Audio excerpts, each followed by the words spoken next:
வரலாறு திருச்செந்தூரில் உள்ளது போலவே இங்கு கோவிலுக்குள் தெற்கு வாசலின் வழியாகவே செல்ல முடியும். முதலில் இடது பக்கம் அருள்மிகு சித்தி விநாயகர் கிழக்கு நோக்கியிருந்து அருள் பாலிக்கிறார். அடுத்து வீதி உலா செல்கின்ற உற்சவர்களான விநாயகர், சண்முகர், வள்ளி, தெய்வானை ஆகியோர் உள்ள சந்நிதி அமைந்துள்ளது.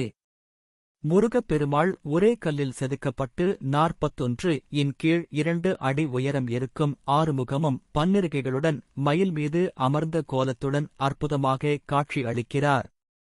பொதுவாக எல்லா கோவிலிலும் முருகன் அமர்ந்து இருக்கும் மயிலின் தலை வலது பக்கம் நோக்கி இருக்கும். ஆனால் இக்கோவிலில் இடது பக்கம் தலை இருக்கிறது.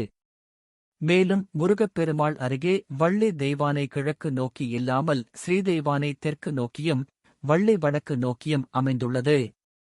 மூலவர் முருகன் கிழக்கு நோக்கி இருந்தாலும் வள்ளி தெய்வானை எதிரே பார்ப்பது போல உள்ளது.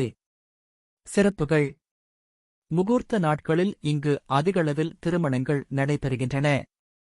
இந்தச் சாலைக்குமரன் சன்னதியில் திருமணம் செய்து கொண்டால் சகல வளங்களும் பெற்று மணமக்கள் பல்லாண்டு காலம் சிறப்பாக வாழ்வார்கள் என்ற நம்பிக்கை நிலவுகிறது. முக்கிய திருவிழாக்கள்: ஐப்பசி மாதம் கந்த சஷ்டி உற்சவம், தைப்பூசம், வைகாசி விசாகம், திருக்கார்த்திகை, சித்திரை வருட பிறப்பு, பங்குனி உத்திரம். நேரங்கள்: காலை 6 மணி முதல் 11:30 மணி வரை மற்றும் மாலை 5 மணி முதல் இரவு 9 மணி வரை.